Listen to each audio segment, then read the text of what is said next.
Folks, Black Star Network is. Oh, no punches! A real revolutionary. there right now. Black power. Support this man, Black media. He makes sure that our stories are told. Thank you for being the voice of Black America, Roland. Stay black. I love y'all. All momentum we have now, we have to keep this going. The video looks phenomenal. See, there's a difference between Black Star Network and Black-owned media and something like CNN. You can't be Black-owned media and be scared. It's time to be smart. Bring your eyeballs home. You dig?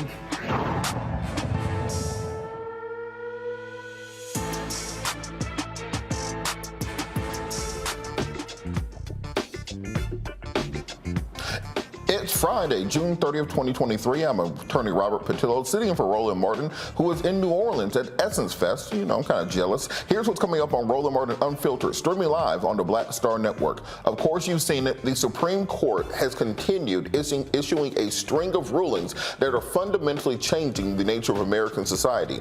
We're going to talk today about how it will impact the future of LGBTQ rights and student loan forgiveness. We'll also delve into how these decisions will affect everyday Americans and discuss the next steps laid out by President Joe Biden on how he plans to help those individuals drowning in student loan debt. Also, we'll preview some of the cases headed to the Supreme Court about allowing people under restraining orders to purchase firearms. Remember, there are 430 million guns in this country, only 330 million people, but we got to keep selling more guns. There was also a stirring memorial service today remembering the victims of the Atlanta child murders, bringing up still lingering questions about justice and representation of African American communities. Plus, we'll discuss the developing situation in France, where they are going through their own George Floyd moment, where a police officer killed a 17-year-old, and now they are experiencing massive unrest, riots, burning in the streets, and Emmanuel Macron, who is just over in China, has no idea how to deal with the situation. We will give you an update on what is happening now.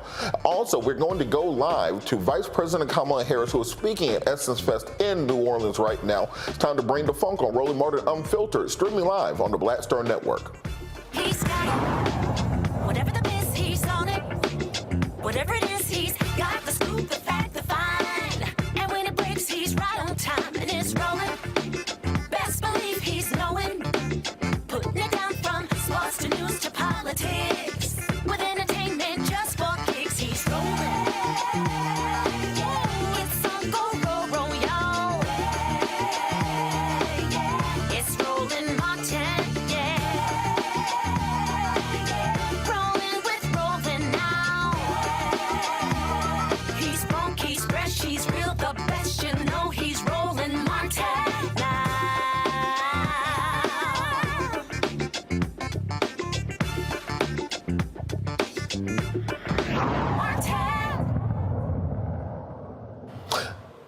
We're going to go live to Vice President Kamala Harris speaking at Essence Fest. Monica Simpson here. What is going on? So when the Dobbs decision came down about a year ago, last week actually, they took a fundamental right from the people of America, from the women of America. And I think it's really important when we talk about this issue to understand that, first of all, one does not have to abandon their faith or deeply held beliefs to agree that the government should not be telling her what to do with her body.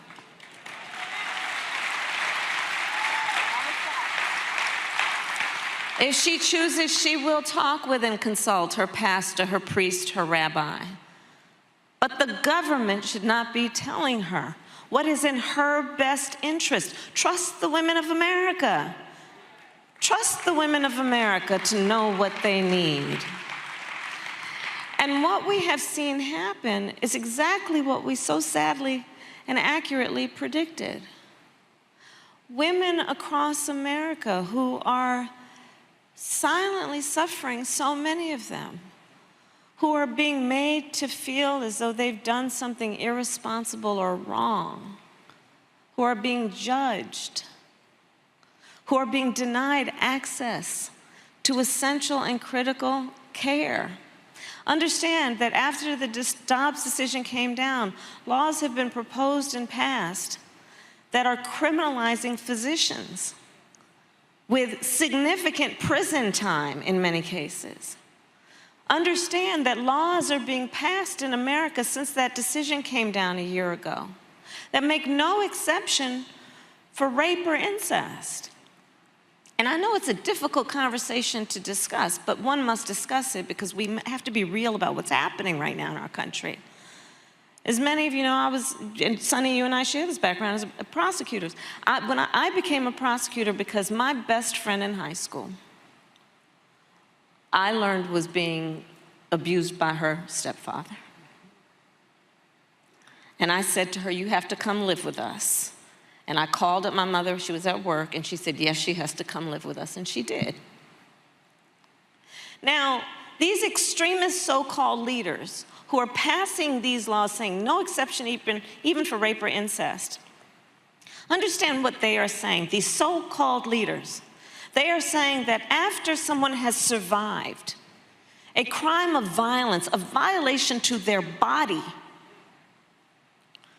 that after that has happened, you will not have the choice about what happens to your body next.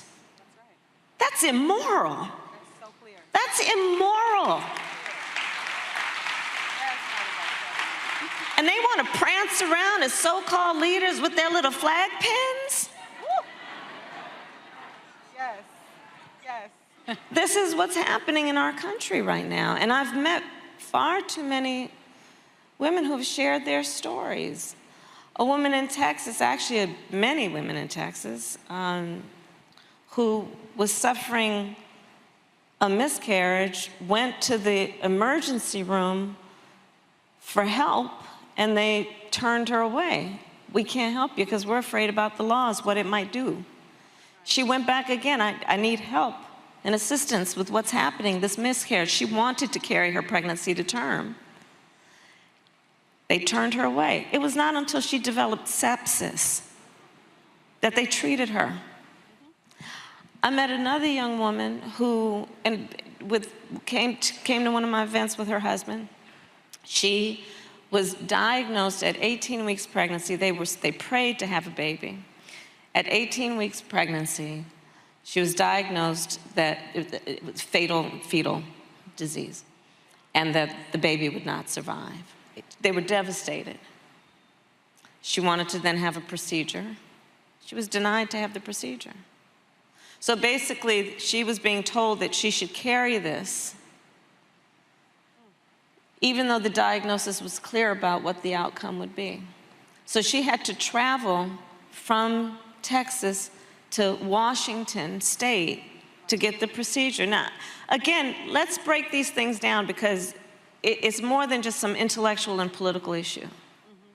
So this young woman who prayed that she would be able to have a child and then received a diagnosis from her doctor that is devastating news, now has to be made to get a plane ticket if she can afford it, go through TSA, sit on a plane with a bunch of strangers, to go to a healthcare provider she doesn't know to address this critical issue. It's inhumane to make people do that. Absolutely.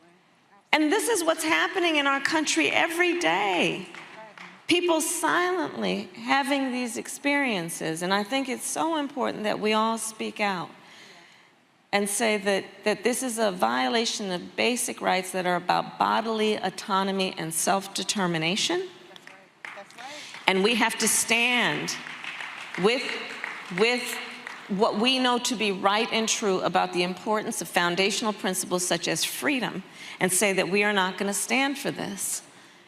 And we are going to stand up and speak to the need to, one, elect members of the United States Congress who will pass national legislation to reinstate the protections of Roe v. Wade, that we will pay attention to who's governor, and if they're passing and signing these state laws, who's the attorney general, who's in the state legislature, if they're passing laws criminalizing, who's your prosecutor. And we've got to vote in our numbers and speak loudly about this grave injustice that is affecting the women of America. Vote, vote, vote, vote.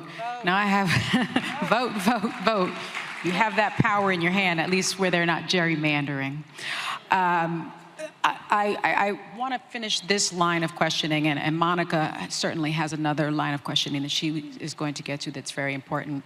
I just want to switch gears quickly and talk about the Black maternal health crisis. Because as you know, they say when the world, gets a cold, we get the flu. That's exactly right. It's another issue you have been such a champion for us, and we thank you for that.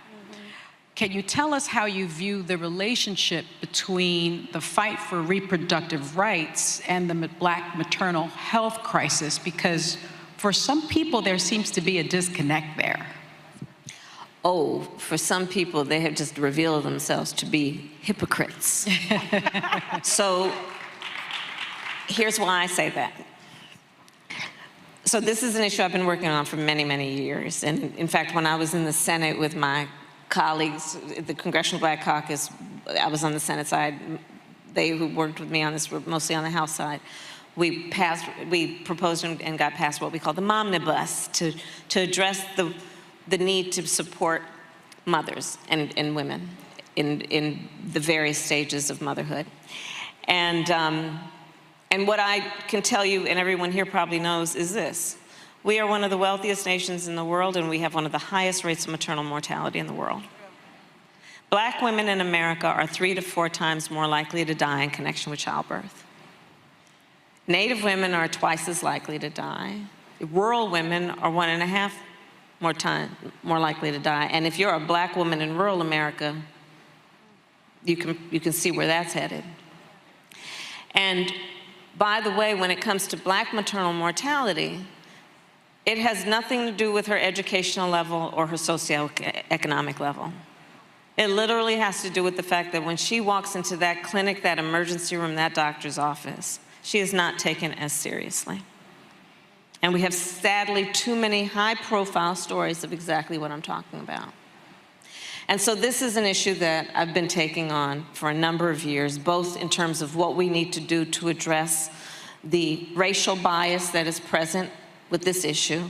And in particular, I was very proud to make clear that as part of the solution, we need to have the training of healthcare providers in a number of ways, including that the trainers among the trainers would be doulas, right? Yeah. Who fully understand what it means when we talk about community care and recognizing the whole person and the dignity of that person. Because let me be clear, for women who want to be pregnant and want children, it should be a joyful experience. Black women deserve to have a joyful experience with their pregnancy. And so this is one of the issues that I've taken on for all of these reasons. And it has included, as you mentioned in the introduction, I issued a challenge back in December of 21 after we were elected to the states to say, well, Medicaid covers postpartum care for 2 months. I challenged the states to extend it to 12 months. And we started with 3 states were doing it, and now we have 35 states and DC doing it. So we still have some more to go, so you can help me in shaming the rest of them. But back to the point about the hypocrisy. Yeah. In the top 10 states that have the worst maternal mortality, they are the same states that also have abortion bans. So these people who walk around saying that they have passed these bans in the interest of the health and well-being of mothers and children are hypocrites. They've not, when we look at what are you doing to support women around prenatal care, their pregnancies, postpartum care, what are we doing to recognize that women need affordable transportation, that they need real support in terms of what they need, because if they already have children, affordable child care, paid family leave, paid maternal leave, for the men in their life, paid paternal leave.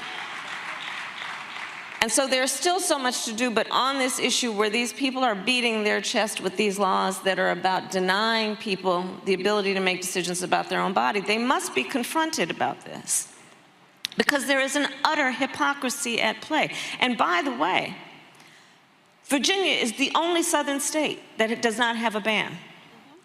The majority of black women live in these southern states.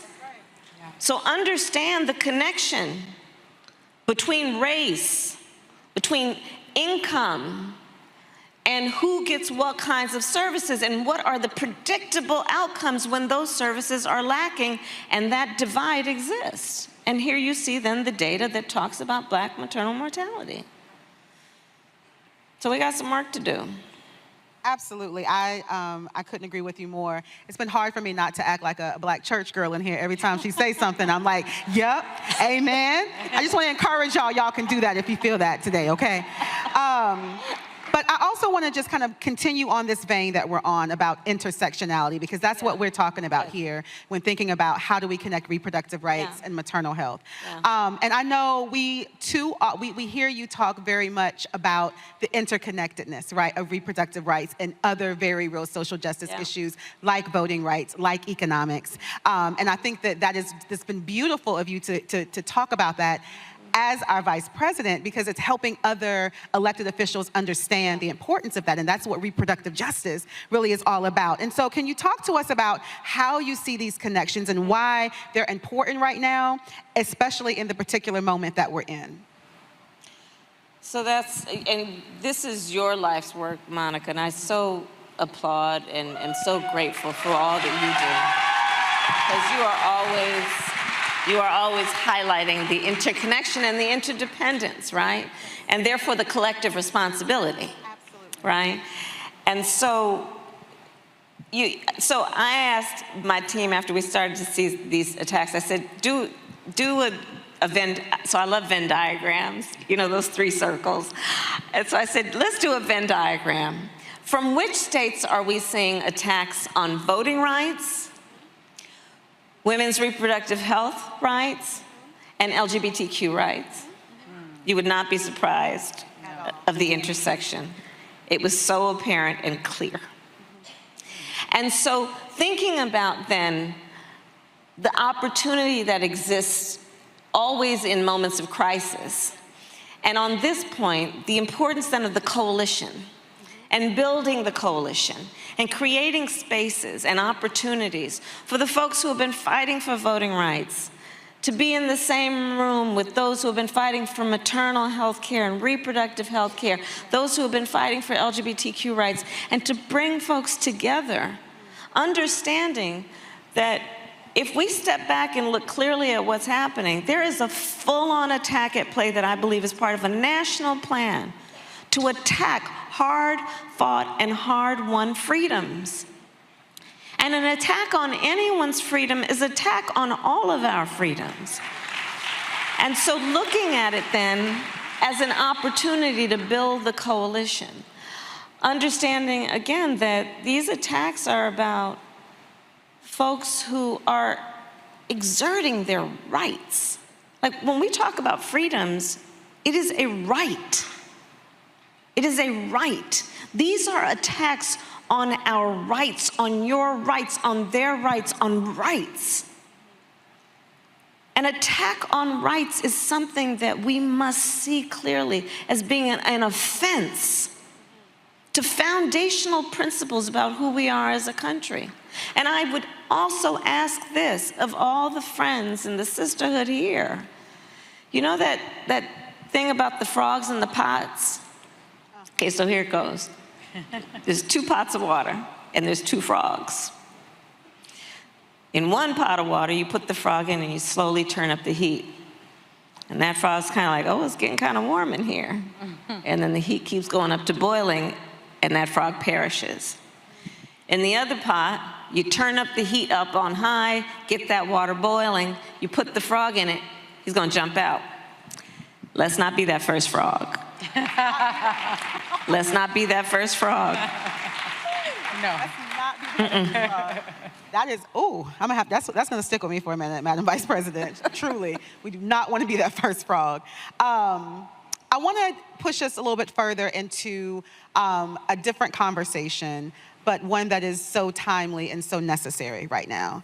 And that's the issue of gun violence in this country, right? You have eloquently framed gun safety in the context of freedom in this country. The freedom to be safe from gun violence. And I think that we would be remiss to not mention A.J. Owens in this moment, a black woman, black mother, who was killed in Ocala, Florida, so senselessly, right? And we can also see the interconnections there to reproductive justice and gun violence, because she was truly working to protect her family, right? Mother of four. And so we know that this issue was big and it's multi-layered, right? Can you take a moment to just talk about what we can do to really end this senseless violence that is harming so many in our communities right now? Well, there's a theme in this conversation that we are all having, which is about many things, including rights and freedoms, and also the importance of the vote. That's right. Because you see, we need people in the state houses and in the United States Congress who have the courage to act around very clear and reasonable gun safety laws, who don't fall for the false choice that you're either in favor of the Second Amendment or you want to take everybody's guns. I'm in favor of the Second Amendment, but we need an assault weapons ban. Assault weapons are literally designed to kill a lot of human beings quickly. That's right. These are weapons of war that have no place on the streets of a civil society. That's right. 1 in 5 Americans has a family member who has been killed by gun violence. The #1 cause of death for children in America is gun violence, not some disease. Gun violence is the #1 cause. And when you start looking at the statistics in terms of our young people, young black people in America, it is a crisis of extraordinary proportion that we should also think about, not only in the context of the right to live free from violence, but also in terms of the importance not only of public safety, but public health, because be clear, we are also talking about a residual impact that is actually a direct impact, which is about trauma to individuals, to families and communities that lingers. The fear that communities are experiencing, where a mother has to say to her child, if gun violence is ringing out in the neighborhood, jump in the bathtub to avoid a stray bullet. Or how about the fact that our children are right now, they're on summer break, K through 12, but they're gonna start school in the fall, and one of the first things they're gonna learn, barely before they learn their teacher's name or where the bathroom is how to hide in a closet quietly if there is an active shooter in their school. Talk about the trauma. Yeah. I have met children who have said to me, I don't like going to 5th period. And I said, baby, why don't you want to go to 5th period? Because there's no class, there's no closet in 5th period classroom. This is real. Our babies are afraid to be in a classroom where their backs are to the door. And then these so-called leaders, these extremist leaders will say, well, the solution to that is let's have the teachers strap a gun. Are you kidding me? Jesus. And so, again, though, this has to be about what do we do in terms of fighting for real leaders who have an understanding about what is sensible and reasonable. You know, after, I was just talking to some folks, after, so the Tennessee 3, the 2 Justins and Gloria. So I hope you all saw that. So I was actually at home, it was watching the late night news with my husband, and I saw what was happening in Tennessee, and the people who run the legislature, so the 2 Justins in particular, 2 young legislators in their 20s, young African-American men, leaders. And they are in the well of the chamber trying to debate the issue of the need for smart gun safety laws. They are in the well of the chamber. And you know, for these wells and these chambers and legislators in legislative bodies, they're designed for debate. Literally, the design is for debate. They are trying to debate in session. They're in session. They're on the microphone trying to debate the need for reasonable gun safety laws, and these people turn the mic off on them. They turn off the microphone. You talk about attacks on our democracy, we're not even looking for symbols anymore. They're turning off a microphone. That's right. But this is what I loved about this. This is what I loved about that. So these young leaders said, all right, anybody got a bullhorn? And they got a bullhorn to make sure the voices of the people were heard. Yeah. And you gotta love, love, love, love, love that. Yes, yes. You've used your bullhorn quite a bit. You've used your pulpit quite a bit. And I know we've had this discussion that as DA in California, you prosecuted crimes against women and children. As a federal prosecutor, I prosecuted child sex crimes, of course, and child trafficking. And that always makes you feel like you're on the right side. Yeah. You've also have been such a champion for women's health, including reproductive health care. You filed briefs as an AG to protect access to reproductive health care. As a senator, I really miss your Senate debates. I'll be really honest with you about that. Is there any law that tells a man what he can do with his body? I just really miss it. I just miss it. As senator, you led on maternal health and have carried that forward also, of course, as vice president.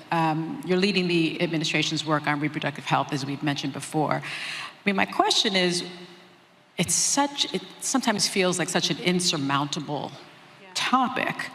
Why is it so important to you? Why do you think you're getting so much pushback?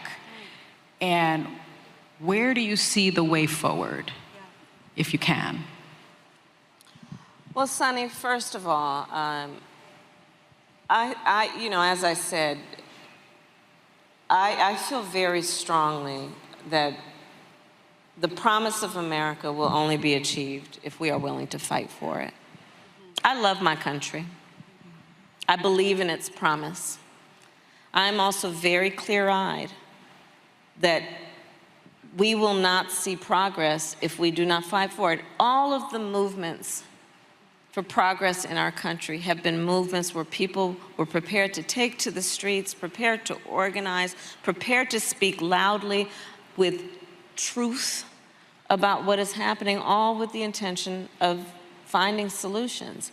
And when I look at the work that I did, whether it was being a prosecutor to say we need to focus on crimes against women and children and protect them, but also when I was DA, I said we need to also do things like, I created one of the first initiatives that was about getting services and jobs and then dismissing cases against young adults.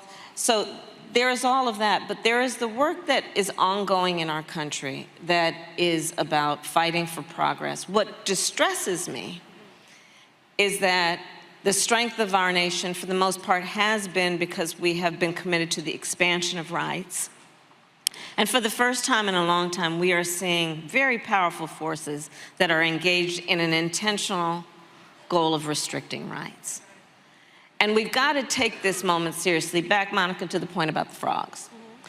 And here's how I also see it. As Vice President of the United States, I have now met with over 100 world leaders. Presidents, prime ministers, chancellors, and kings. When we walk into those rooms representing the United States of America, traditionally we do so chin up, shoulders back, with the self-appointed and earned authority to talk about the importance of democracy, rule of law, human rights. But what this group, all of us know, is that the thing about being a role model is people watch what you do to see if it matches what you say. Say that. Say that. And one of my fears about this moment includes that in places around this world where, for example, women are fighting for their rights, some dictator, some autocrat is looking at them and saying, you want to hold out the United States as your example? Look what they're doing. You want to, maybe it's a different person saying you're fighting to end corruption in elections? Look what they're doing. You be quiet. The implications of what is happening in our country not only directly and right now in real time affect all of us as Americans, but very likely affect people around the world. So that's how I think about this moment in terms of what is at stake. And I go back to saying, we have to fight for the future we deserve. We have to fight for a future that we deserve, also understanding that very foundational principles about who we are as a country are at stake, including freedom and equality and basic notions of justice. And the thing about a democracy, and I'll end my point with this, I think there's a duality to the nature of democracy. On the one hand, there's an incredible strength. When a democracy is intact, it lifts up individual rights. It protects civil rights. It's very strong in that way. On the other hand, it's very fragile. It's very fragile. It will only be as strong as our willingness to fight for it. And so fight we must. Thank you for that. Whew. I think we've heard two really key words come from you, Sunny, and from you, Madam Vice President. And the first word that you said, of course, Sunny, was vote, like how important that vote is. And then you followed up by talking about organizing. And so voting is powerful when we organize. And one of the powerful things I love about organizing as a cultural strategist and someone who's deeply rooted in culture work as a means to really move the masses and to really dismantle systems of oppression. And we've had this conversation, Madam Vice President. There is such a power in using the culture, right, to be a tool to make those movements happen. We've seen you on the parking lot, right? We have seen you convene really powerful influencers that represent, television shows, from actors to musicians. Like, they really have a pulse of the people. Yeah. And I truly believe that some of our elected officials are learning from you that policy alone, without using culture to actually shift hearts and minds of people, doesn't really make the mark for us. So can you talk to us, because we are in the room, in the epicenter of Black culture this weekend, and there's a lot of folks in here, in particular Black women, how y'all doing, who are in this room who want to take action.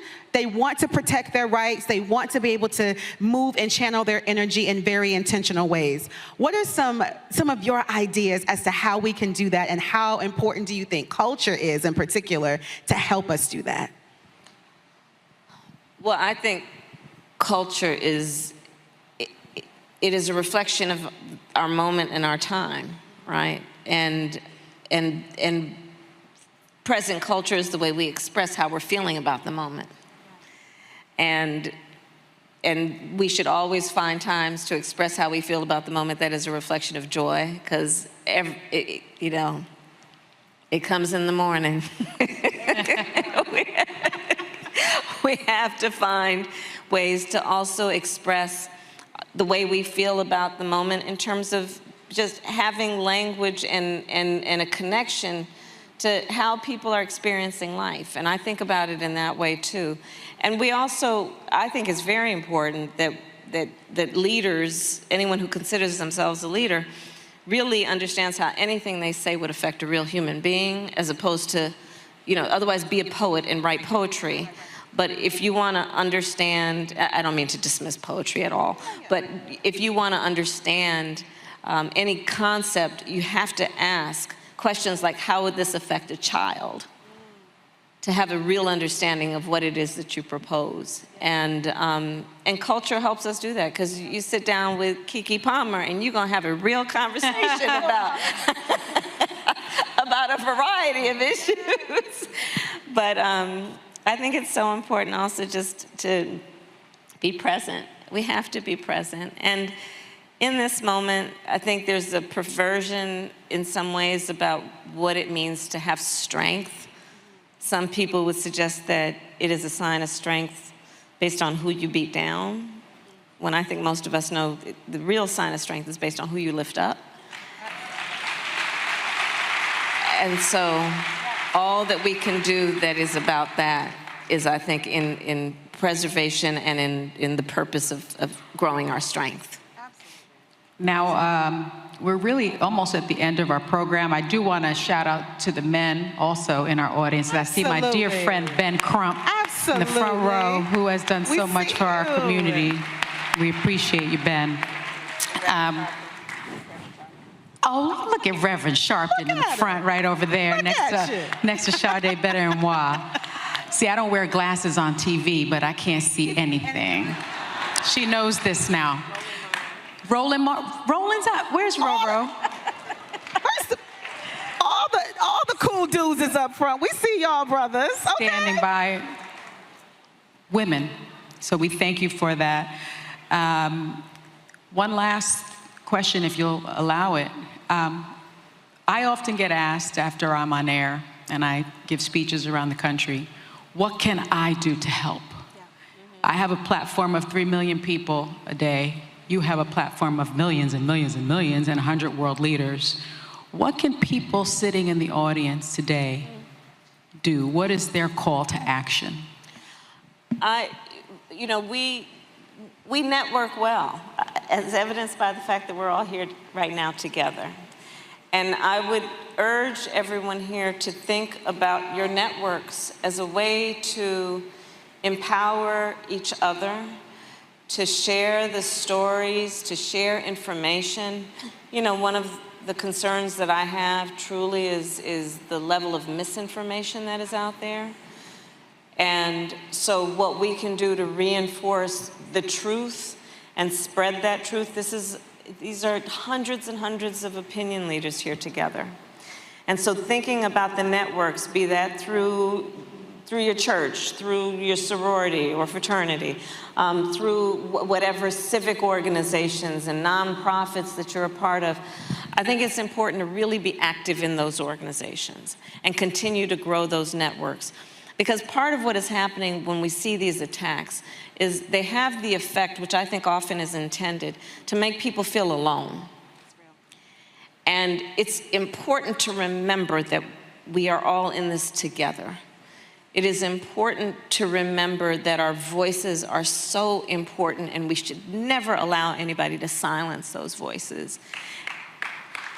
And using our voice individually and in connection with our networks is a very powerful way of organizing and building into the movement. And all said and done, this is the reality, is that all of the people upon whose shoulders we stand and honor every day of the year, they carried the baton for the time they had it, and then they passed it to us. And the question is going to be, what did we do while we were carrying the baton? And I don't think anyone expects that we're necessarily going to finish the race, but the measure will be, what did we do while we were carrying the baton? And so let's stay organized and stay in touch with each other and hold each other up. It's so important, and it's so powerful to do that.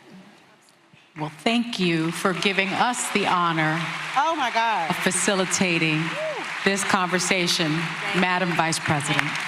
Thank you.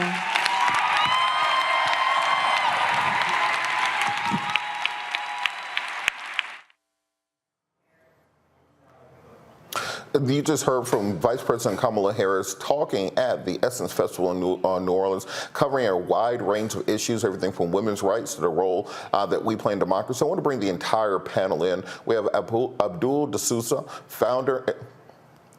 I want to bring the entire, we're going to go to break real quick, and then we're going to come back and we're going to bring the panel in to discuss this and break down everything that happened. You're watching Roland Martin Unfiltered, streaming live on the Black Star Network. Hatred on the streets, a horrific scene, a white nationalist rally that descended into deadly violence. White people are losing their damn minds. As an angry pro-Trump mob storms the U.S. Capitol, we've seen shooting. We're about to see the rise of what I call white minority resistance. We have seen white folks in this country who simply cannot tolerate black folks voting. I think what we're seeing is the inevitable result of violent denial. This is part of American history. Every time that people of color have made progress, whether real or symbolic, there has been what Carol Anderson at Emory University calls white rage as a backlash. This is the rise of the Proud Boys and the Boogaloo Boys. America, there's going to be more of this. Here's all the Proud Boys, guys. This country is getting increasingly racist in its behaviors and its attitudes because of the fear of white people. The fear that they're taking our jobs, they're taking our resources, they're taking our women. This is white fear.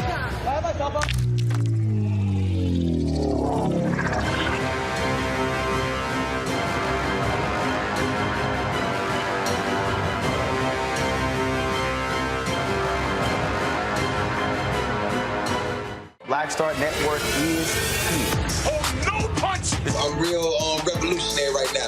Thank you for being the voice of Black America. All momentum we have now, we have to keep this going. The video looks phenomenal. See, there's a difference between Black Star Network and black-owned media and something like CNN. You can't be black-owned media and be scared. It's time to be smart. Bring your eyeballs home. You dig?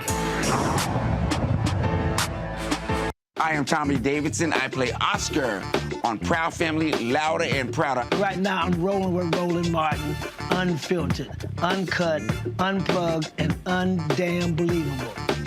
You hear me?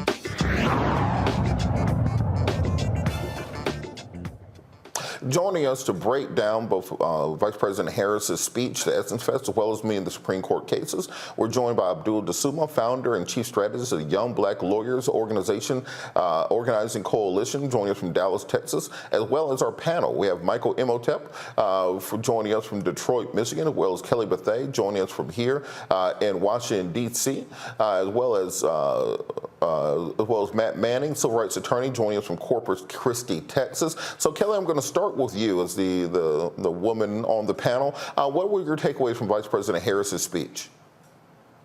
I think she covered a lot of ground, and it was quite rousing. It was very engaging, but in typical political fashion, I don't want to say it was empty by any means, but it was very clear that we have a lot of work to do on the legislative side, on the executive side.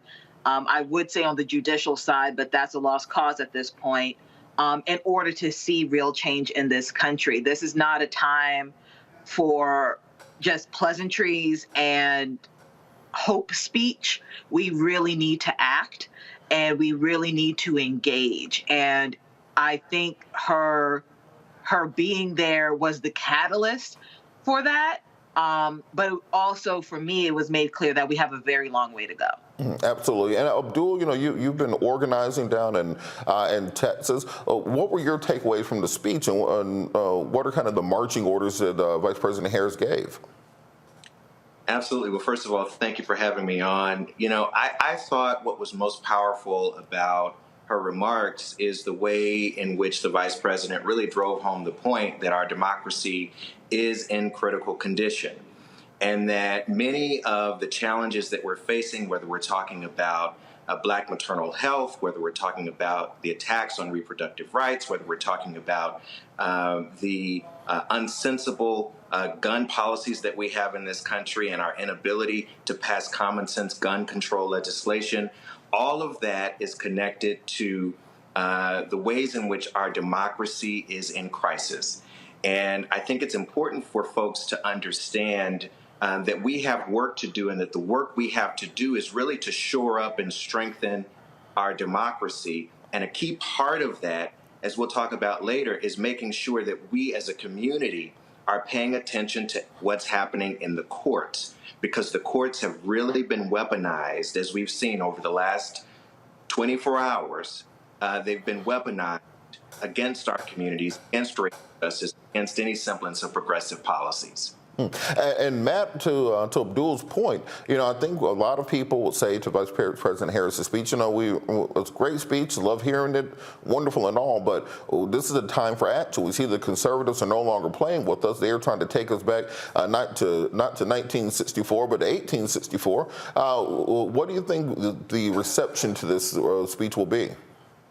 Well, I think one of the first things, Robert, is obviously the importance of voting. I mean, we talk about it on this show all the time, but this is the fruit of a concerted effort to pack the courts, which has happened.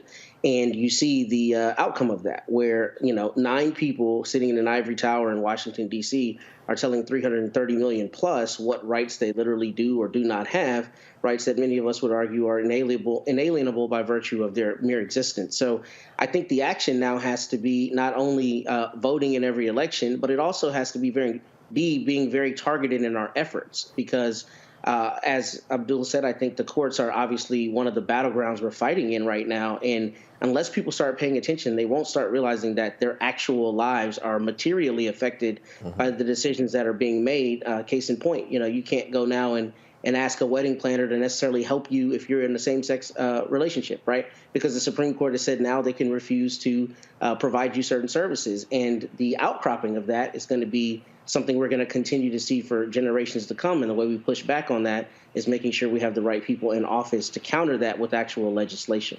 And Michael, we've seen this before internationally, where in South Africa, for example, towards the end of apartheid, when the white majority when the white minority saw that they could no longer govern, they entrenched themselves in the bureaucracy, they entrenched themselves in the court system, they entrenched themselves in the functionary parts of government, and then very much they still were able to control the government, even though they didn't have the majority of power there.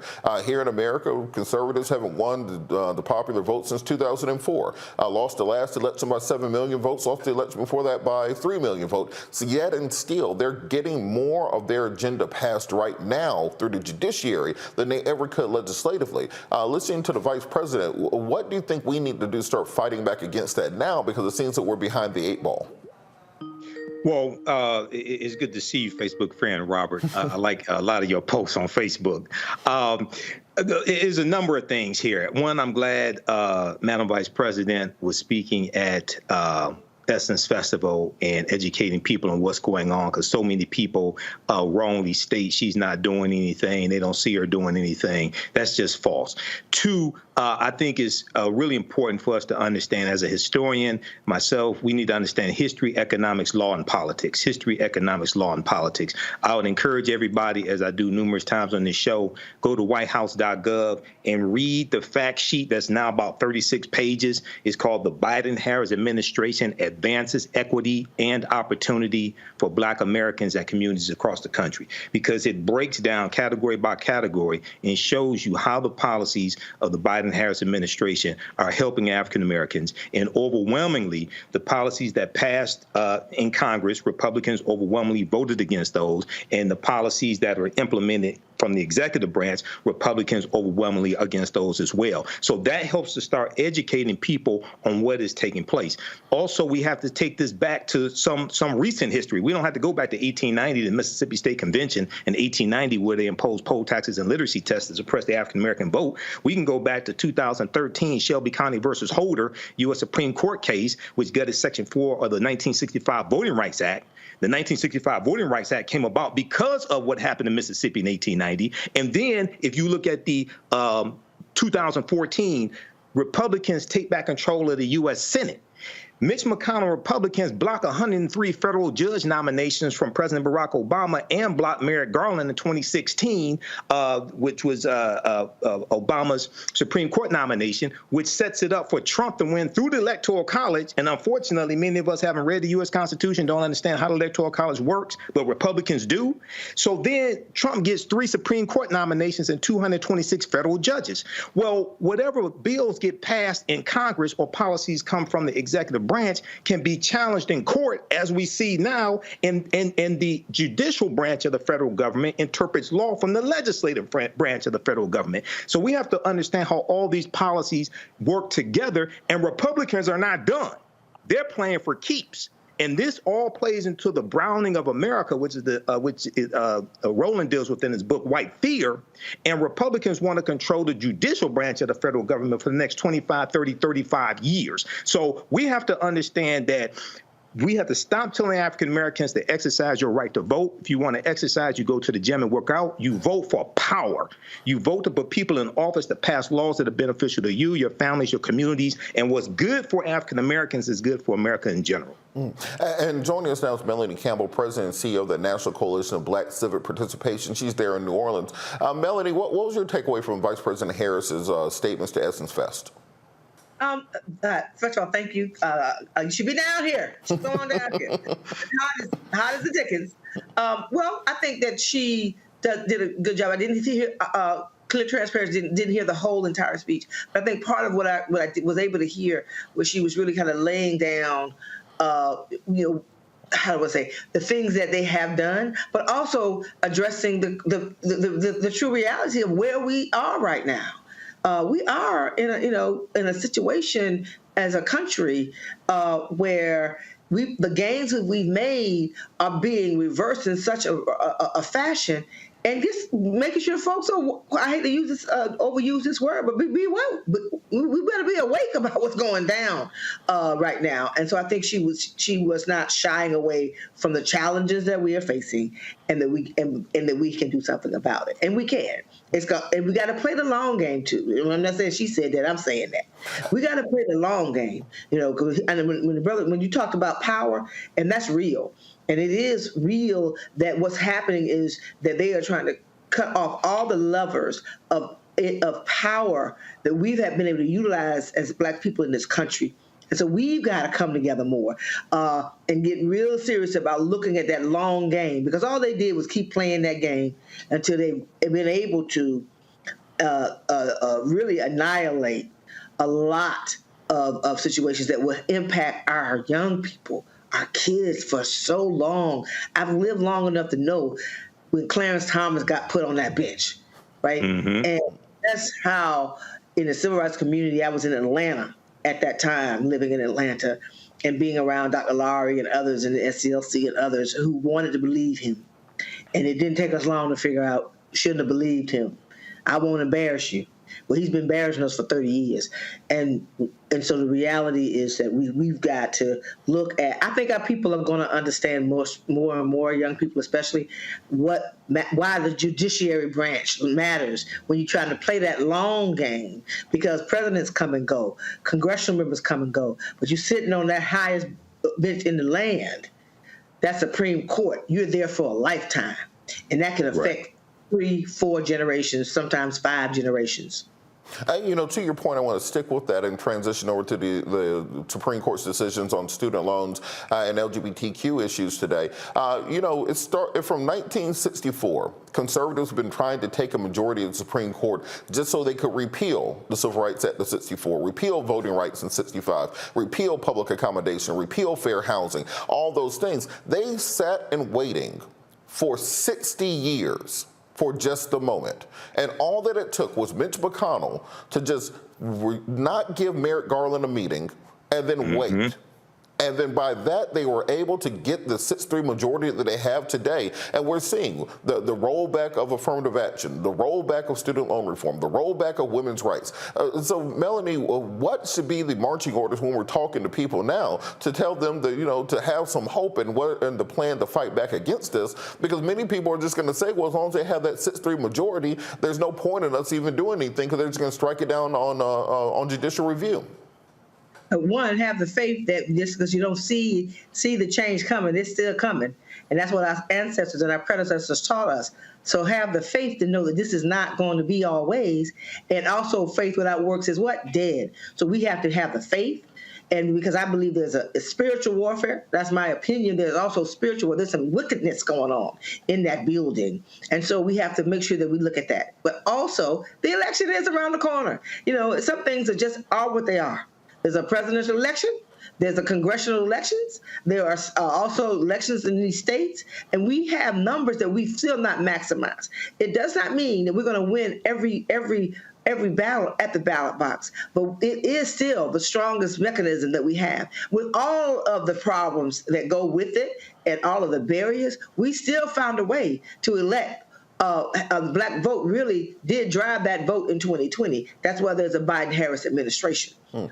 We also stopped, and not alone, there are allies and others, but we have to use that. And we have to build those kind of, Reverend Barbara talks about it all the time, fusion politics, how we have to fuse our movements together. Because the attacks on LGBTQ folks, attack on black and brown folks, attack. Well, if enough of us are being attacked and we find a way to bring those movements together, then we're that much of a stronger force. I don't know what it's going to take for poor white folks to figure out that they're voting against their own interests. I come out of Florida where a whole lot of mess is going on, right? Grew up in Mims, Florida. So, even in what's happening in Florida, if you look at the demographics, the numbers are there. The challenge we have, because you have a Supreme Court that seems to be in line.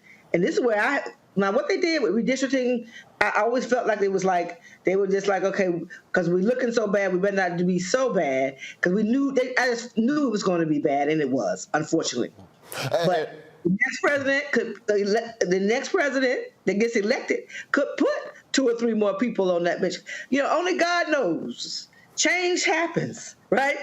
And so when you least expect it, so we have to be ready. We have to use those tools. So next year's election, we have to start organizing now. We have to engage. I know it's important that we engage our brothers and our sisters, right, to be able to know that we own our power, and we can make that difference if we come together also across other kinds of movements together. And diving deeper into the student loan forgiveness case, Abdul, I wanted to bring you in because I thought that this case would not get decided on the merits because they never established standing. The 5 or the 6 the Republican attorneys general who brought the suit under normal circumstances would not have standing. They're not parties to the case. They were not harmed by the case. Can you explain this public interest or this public question doctrine that the Supreme Court used in order to establish standing to even be able to rule on this? You're absolutely right. One of the things that we have seen this term is that in some respects, the Supreme Court has almost obliterated the doctrine of standing, right? I mean, the reality here is that you do need a particularized injury in order to claim standing.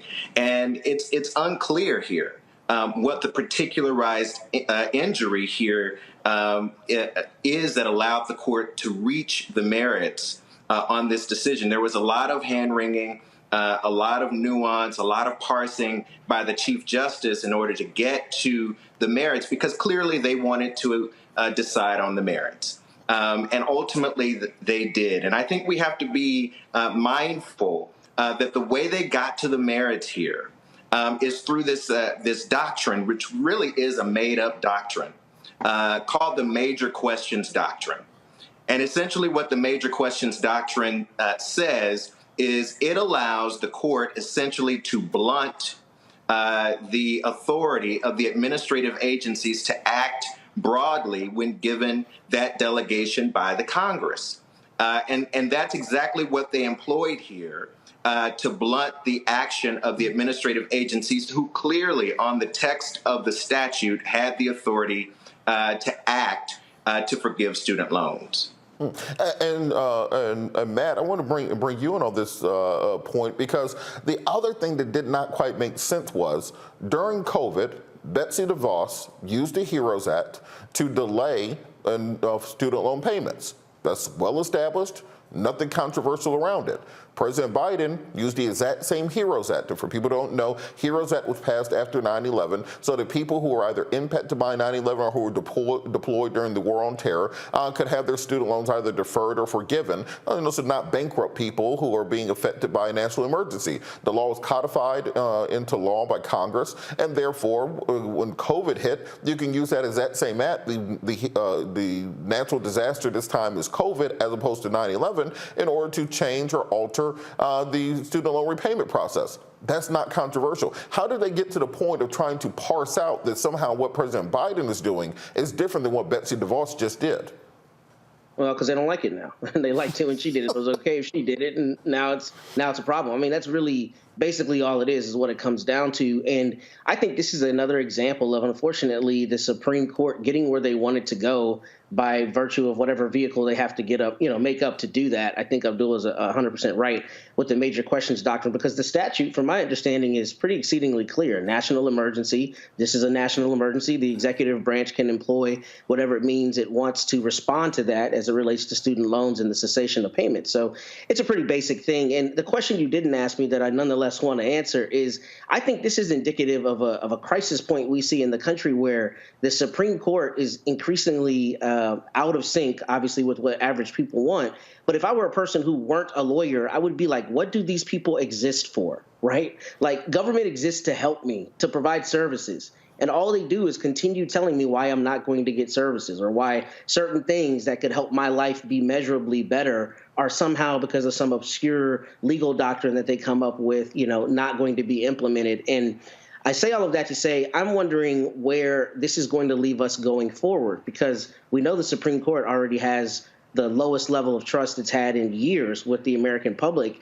And it's starting to get to the point where it's just kind of like, what is the point? At this point, the rights that have given us certain ways to move through the world are being rescinded, and being rescinded at lightning pace. And I'm wondering what the measurable effect of that is going to be, because that is going to continue fomenting distrust in government and in the Supreme Court in particular.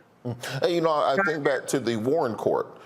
When they were passing Brown versus Board of Education, Chief Justice Warren fought to have a unanimous verdict because he understood how important it was to the legitimacy of the court, that people understood that the entire court was united in desegregating schools. The same thing that John Jay said, the first Supreme Court Chief Justice, where he talked about the fact that the court does not have troops, the court does not have an enforcement mechanism. The only thing that they have is the trust of the American people and the belief that they are going to be a non-biased tribunal answering the laws. When John Roberts was being confirmed, he said, I'm a neutral umpire. I call balls and I call strikes. These are legislators who are on the bench. And Republicans have said for years they do not want activist judges on the bench. They want to make sure that there is just simply going to be the law and nothing else. But now they are legislating from the bench. Michael, before we go to break, what is your take on the legitimacy of the court going forward? It was shaken by Bush v. Gore 2 decades ago, and it seems to be shattered now. Well, you have people like Leonard Leo, you have the Heritage Foundation, you have the Federalist Society, and this all ties into the long game and them really making up laws making up the rules as they go along.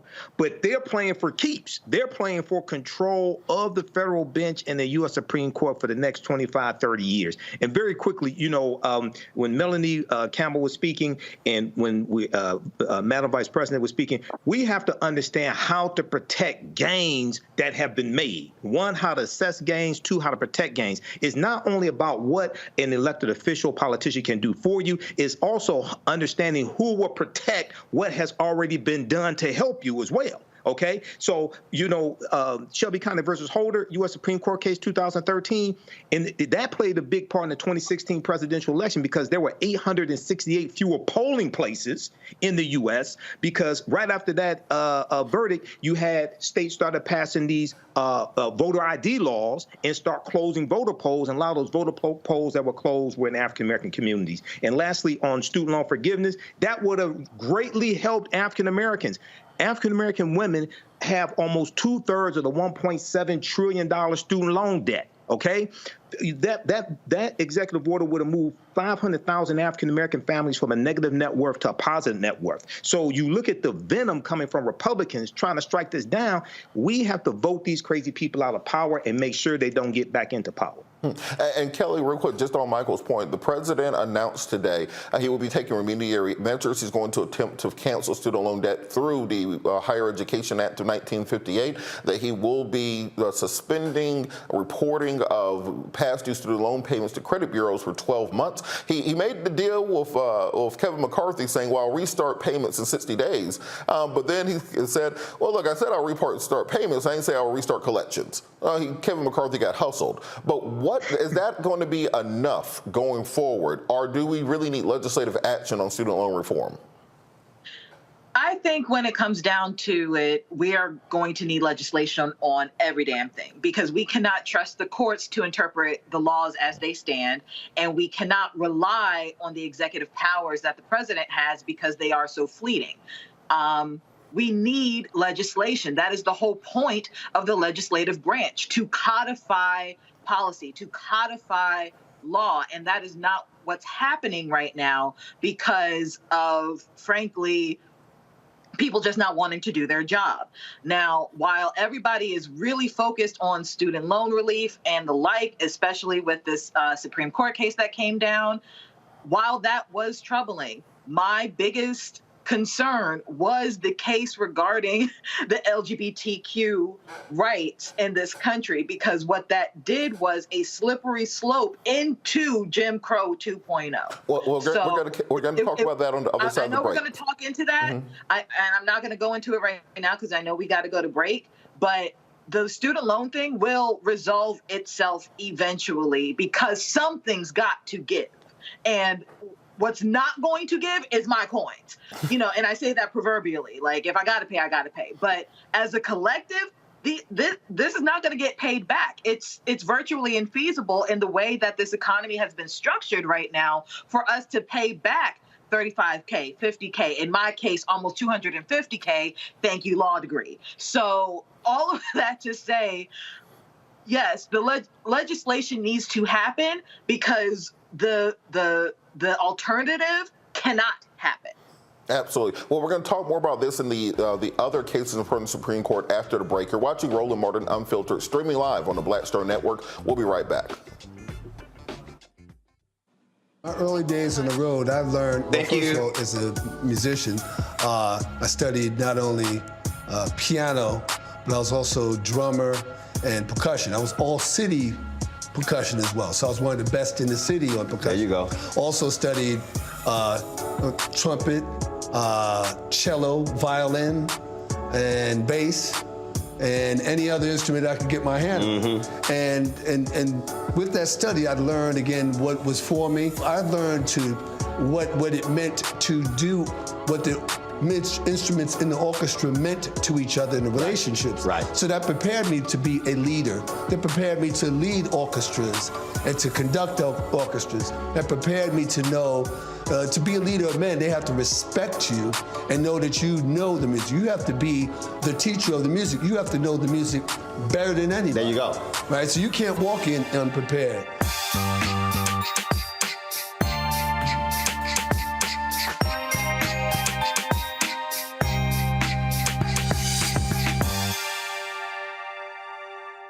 When you talk about blackness and what happens in black culture, we're about covering these things that matter to us, speaking to our issues and concerns. This is a genuine people-powered movement. There's a lot of stuff that we're not getting. You get it, and you spread the word. We wish to plead our own cause. Too long have others spoken for us. We cannot tell our own story if we can't pay for it. This is about covering us. Invest in black-owned media. Your dollars matter. We don't have to keep asking them to cover our stuff. So please support us in what we do, folks. We want to hit 2,000 people, $50 this month, raise $100,000. We're behind 100,000, so we want to hit that. Y'all money makes this possible. Checks and money orders go to P.O. Box 57196, Washington, D.C. 20037-0196. The Cash App is $RM Unfiltered. PayPal is RMartin Unfiltered. Venmo is RM Unfiltered. Zelle is roland@rolandsmartin.com. Hatred on the streets, a horrific scene, a white nationalist rally that descended into deadly violence. White people are losing their damn minds. as an angry pro-Trump mob storms the U.S. Capitol. We've seen We're about to see the rise of what I call white minority resistance.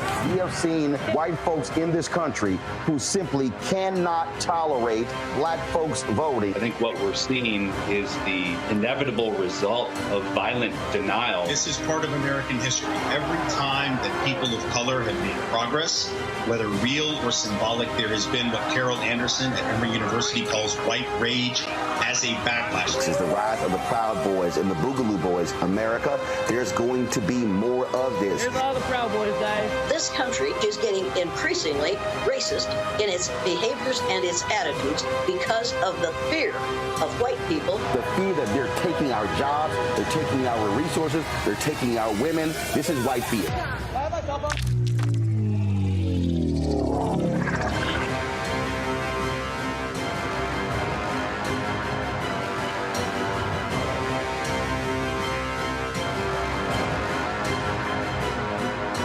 Farquhar, executive producer of Proud Family. Bruce Smith, creator and executive producer of the Proud Family, Louder and Prouder. And you're watching Roland Martin Unfiltered.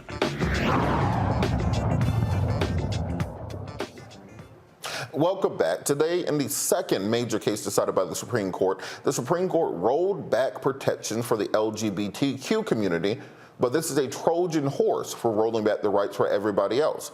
And in sum, this case comes down to a Colorado woman who has a company that designs websites.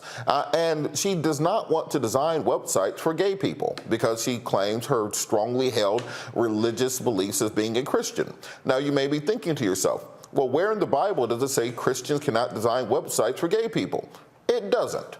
And that's why this woman did not have standing. Not only does the Bible not say that, also, she had never actually been asked by a gay person to design a web page. However, using the major questions doctrine, the Supreme Court decided to give her standing, even though none existed, and then they ruled that she, because of her strongly held religious beliefs, should not be forced to design a web page which nobody asked her to design for gay people. Joining us to discuss this is former CEO of the Rainbow Push Coalition, president and founder of SALT, an advocacy group, Reverend Dr. Todd Yeary. Dr. Yeary, how are you doing this evening?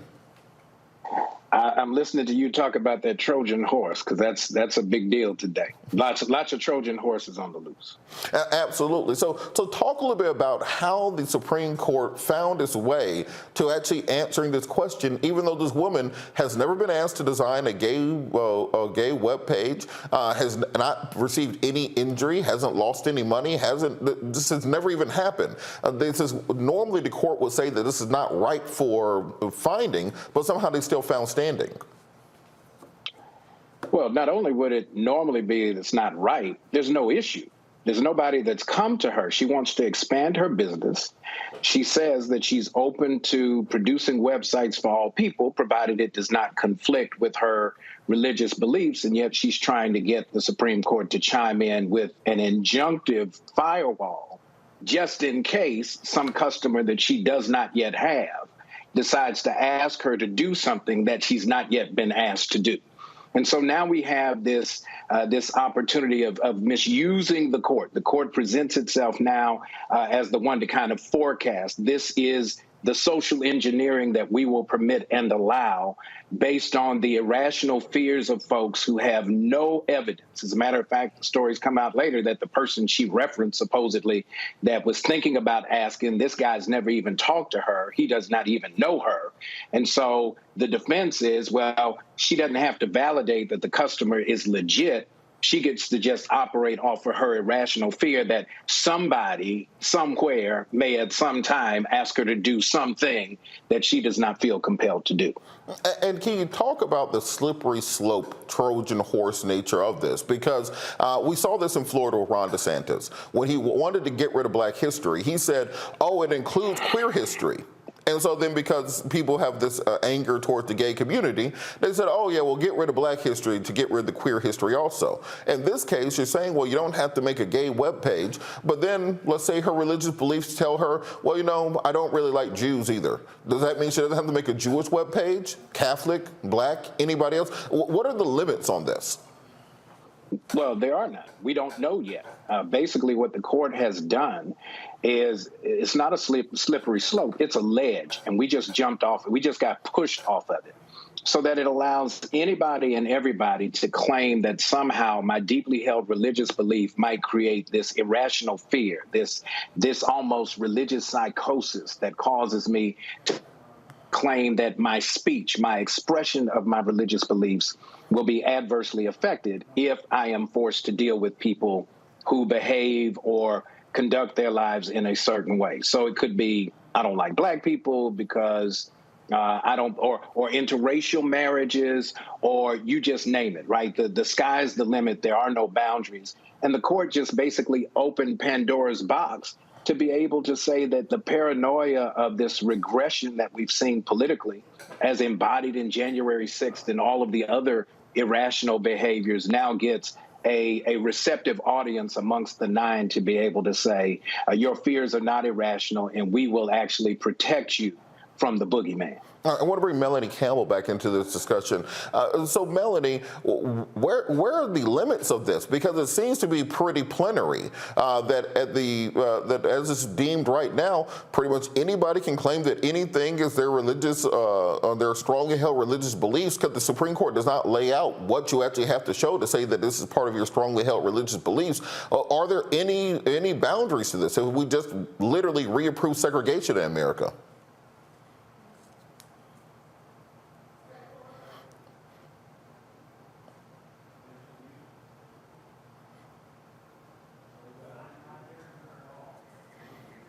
Melanie, I think you might be muted. I think it's a slippery slope, and because what they're saying is from what I'm not a lawyer, I'm just an organizer and activist, right? But the reality from just being assisted in this movement, I'm like, okay, so what you're saying is, if I don't like your religion, I don't have to do business with you, right?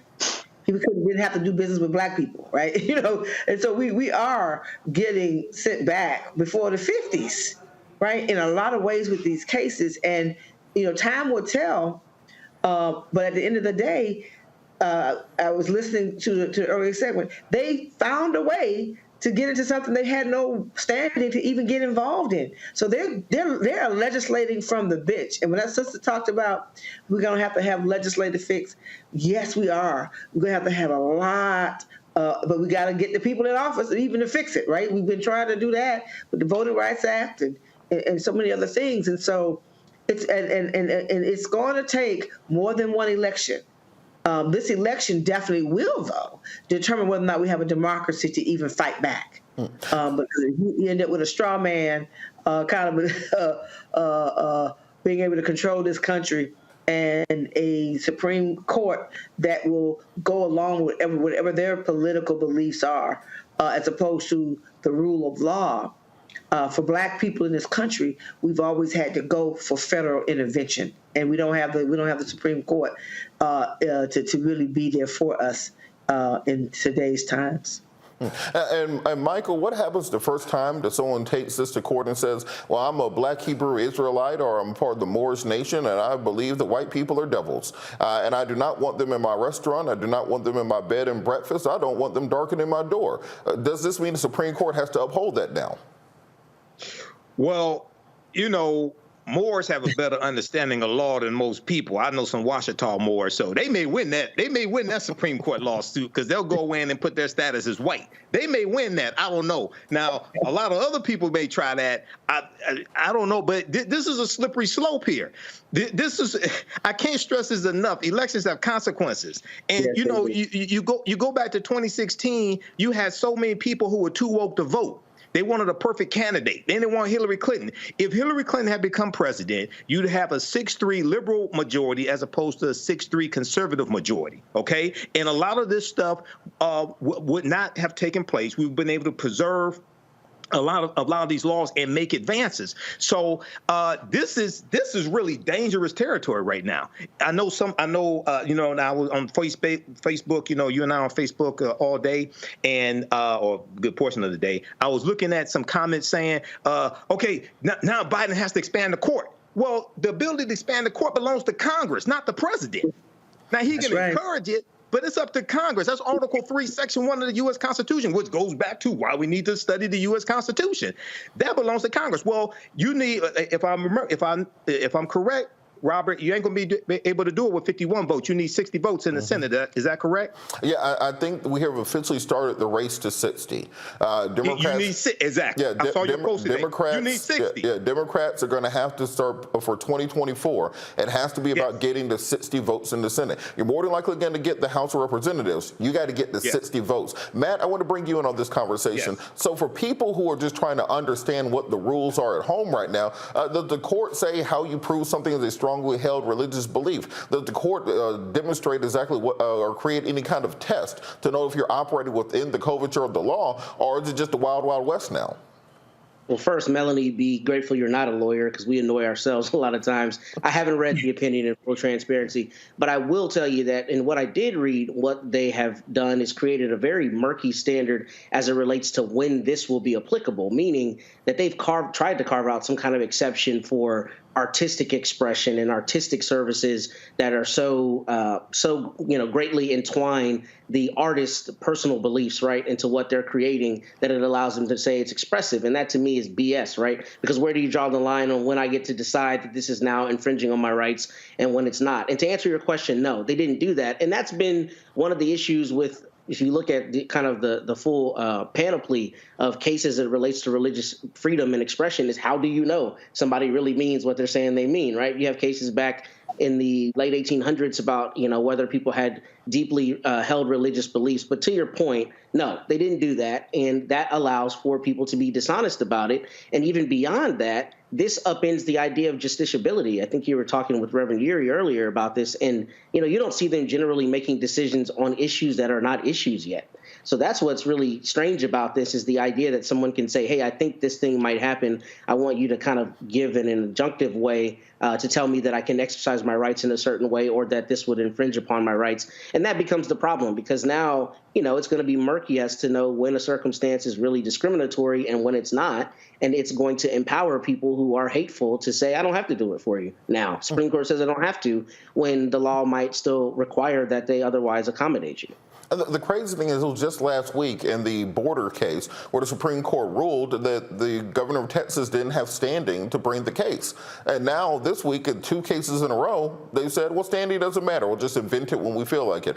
Kelly, when I read this decision, it reminded me of the movie Life. And I'll tell you the one scene. I know what I'm talking about. When Eddie Murphy and Martin Lawrence walked into the pie shop, and they said, well, can I have a slice of pie? He said, well, no, these ain't no nigga pies. Well, guess what? Now that's legal. That's legal in America right now. I have artistically created these pies. I've invested myself so much into the artistry of my baking that I have created a nigger-free pie. And so what do you think happens in America where that becomes the new standard, and all someone has to say is I've invested artistry into it, and therefore it's non-judiciable by the Supreme Court, and it's enforceable by law. You can't sue me. You can't have me arrested. You can't do anything about it. You just can't have the pie. Nigger-free pie. I'm trying. Come on, Kelly. Hold it together. Let's go. I'm trying. All right. So here's the thing about this case. A lot of people are saying, and rightfully so, that this, the company in which, brought this case, it was under First Amendment issues, right? And while that may be true, what I find most interesting and more importantly problematic about this case is the fact that it's not that the court came up with a different test in order to get to their conclusion. What they did was take her plight, being, I don't want to do this because I'm Christian, they took her as a protected class. And they diminished the other protective class being sexual orientation.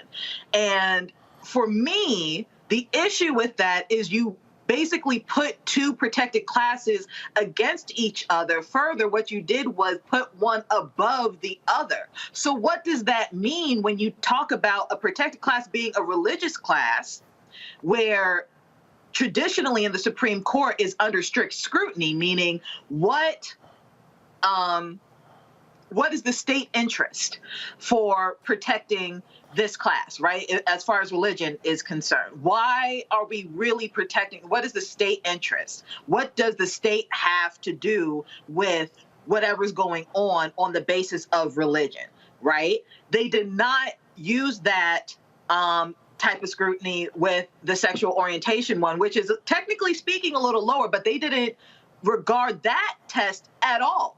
So my issue with this is, if you have another tier for protected classes outside of what has already been established, what exactly does that mean? And that's what I mean by the slippery slope. So you're telling me that the religious class trumps the class of race. You're telling me that the religious class under strict scrutiny trumps the strict scrutiny class of national origin, trumps sex, trumps age, trumps alienage, trumps migration, all the things that are under that strict scrutiny class. And that's how we are going to get the Jim Crow 2.0, because you're saying that race low-key isn't under strict scrutiny anymore because you don't regard it, and that is the issue here.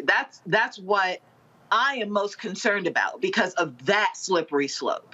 And Abdul, on that point, we saw this in the affirmative action case where you take, if it's a white person suing to overturn the affirmative action, more than likely you have a different outcome than recruiting Reverend Geary. When you're talking about the case where you have Asian students versus black students, here you have a Christian woman versus the LGBTQ community. Have they effectively gotten rid of the concept of strict scrutiny at the Supreme Court? Well, to Kelly's point, the First Amendment argument, because there's a commercial issue framing this First Amendment expression, it actually took them out of the strict scrutiny category and made it more of an intermediate scrutiny. So the standard was lower. They contorted themselves to kind of find a way not to have to apply strict scrutiny because they were trying to get to a particular outcome. Just like in the Students for Fair Admissions case. What do? To Kelly's point, you create this hierarchy of competing interests that ultimately the outcome, all it does is further insulates those who really have the most, feeling like they've got the most at stake, and that's really white political interests. So you can have an Asian student complaining about black students getting 1 or 2 slots when they got a far higher number of admission slots at Harvard and UNC. But in the end, because we play this game like somehow or other, this preferred lower group has now been harmed. What we've actually done is given this ruse that what we were really doing, what we were really after was trying to protect whiteness without saying we were trying to protect whiteness. And it's a particular kind of whiteness. It's a conservative religious whiteness that leans towards this homophobic, xenophobic expression that allows now this notion that if you got more guns, more fear, and more crazy running around, you call them Trojan horses. These jokers are walking around, they're not on wheels and ain't no horses. These are upright walking, two-legged folks who are losing their absolute mind, and they ain't trying to make no, what'd you call them? They ain't trying to make no nigger cakes, nigger pies, none of that, because they really trying to get rid of anything that they would categorize as a nigger. And so this was, and then add to it, you've got Clarence Thomas on one, having to be schooled by Justice Ketanji Brown Jackson on the other side, waving that mama finger at him, and he ain't getting. So when you have the overseer loyalist on the overall plantation of the bench, 9 justices, he then becomes the apologist for the white racist leanings of the court, because now he's the one, he ain't even in blackface, he just black, doing everything that he wants them to do, cooning, shucking and jiving, because at the end of the day, this never was about protecting Asian students or protecting some white woman with conservative religion. It's to protect her white husband who's at home worried about whether or not his seed is going to be extinct because of the browning of America. And what Dr. Frances Cress Welsing always told us, it was the irrational fear of white genetic annihilation. That's what this is all about. That's what it's always been about, and it ain't changing no time soon. You know, I think this is why we have to watch so closely this court, because we're moving towards that singularity, the 2040s, when white people will be just one of many minority groups in the country that will no longer be a majority. And as we've seen in nature, when you get to singularity, things start speeding up, things start compressing, and we see them clawing to power. And that's what this Supreme Court is doing right now. Thank you so much, Reverend Geary. We're going to be back after the break. You're watching Roland Martin Unfiltered, streaming live on the Black Star Network.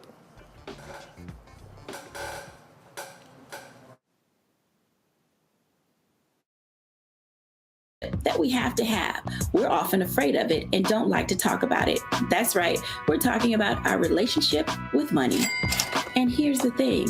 Our relationship with money oftentimes determines whether we have it or not. The truth is you cannot change what you will not acknowledge. Balancing your relationship with your pocketbook. That's next on A Balanced Life with me, Dr. Jackie, here at Black Star Network. On the next Get Wealthy with me, Deborah Owens, America's Wealth Coach, I'm sure you've heard that saying that the only thing guaranteed is death and taxes. The truth is that the wealthy get wealthier by understanding tax strategy. And that's exactly the conversation that we're going to have on the next Get Wealthy, where you're going to learn wealth hacks that help you turn your wages into wealth. Taxes is one of the largest expenses you ever have. You really got to know how to manage that thing and get that under control so that you can build wealth. That's right here on Get Wealthy, only on Black Star Network. Hi, I'm Jo Marie Payton, voice of Sugar Mama on Disney's Louder and Prouder Disney Plus, and I'm with Roland Martin on Unfiltered.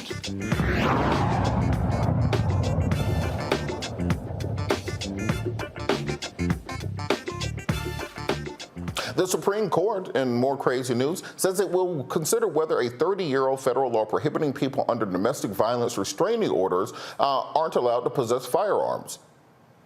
That seems like something that you probably shouldn't do. That if you beat women, probably should not have a gun. But the case is brought by a Texas man indicted by a federal grand jury violating 1994 law prohibiting gun ownership by persons subject to a domestic violence restraining order. Zachary Rahimi was under a federal restraining order in February 2020 for threatening a woman with a gun. He was also involved in 5 shootings in December 2020 and January 2021. Rahimi attempted to dismiss the indictment against him, arguing it violated the Second Amendment. A federal district court denied his motion, noting that the federal appeals court upheld the constitutionality of the firearms law in 2020. Rahimi pled guilty and was sentenced to 73 months in prison, but appealed to the United States Appeals Court for the Fifth Circuit. After an additional review, the Fifth Circuit reversed the decision, saying the 1994 gun restriction for people was subject to domestic violence restraining orders violated the Second Amendment, as the government failed to meet the burden of showing that the law is consistent with the nation's historical tradition of firearm regulation. The justices will hear the arguments in its next term, which begins in October. The reason this is important is we saw from the Heller decision a couple years ago that they established the Second Amendment as being an individual right, even though the Second Amendment says a well-regulated militia. The letter starts, those are the words to it, a well-regulated militia. The Supreme Court said, well, that doesn't count. The only part of that amendment that counts is where it says the right to keep and bear arms shall not be infringed. So if it says shall not be infringed, what this case is arguing, another one of those Trojan horse cases, is arguing that no gun law is constitutional. Doesn't matter if you are a woman beater, doesn't matter if you're a convicted felon, doesn't matter if you're a terrorist, that any gun law in America could be invalidated. So Michael, I'm going to start with you on this. What do you think will be the consequences of the Supreme Court effectively invalidating every gun regulation if they rule in the affirmative on this case? This is, Robert, this is dangerous. This is going down another slippery slope. We're already dealing with, 430 million guns in the country and a population of like 330 million people.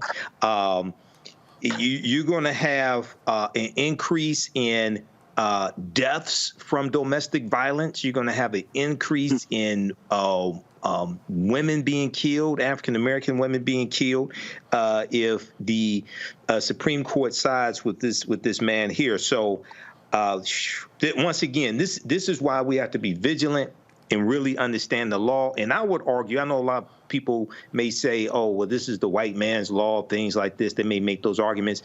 If they use the law to trap us, and, you know, I would argue we need to understand the law better than they understand the law, so we can disarm them of their weapon and try to utilize political self-defense and use the law to our advantage. But once again, this is dangerous, and this is why elections have consequences. Okay, not just the president, but also the U.S. Supreme Court as well. I mean, U.S. Senate, also the U.S. Senate that confirms federal judges, confirms Supreme Court justices. So we need to watch this also. And Matt, on that point, if under the Heller decision, they ruled that the right to keep and bear arms is indeed an individualized right. And then you lay on top of that this, which may invalidate the regulation saying that, well, if you have a restraining order against you for beating women, that you shouldn't be allowed to have a gun. Will any gun law be able to stand constitutional scrutiny, or will we have nationwide constitutional carry?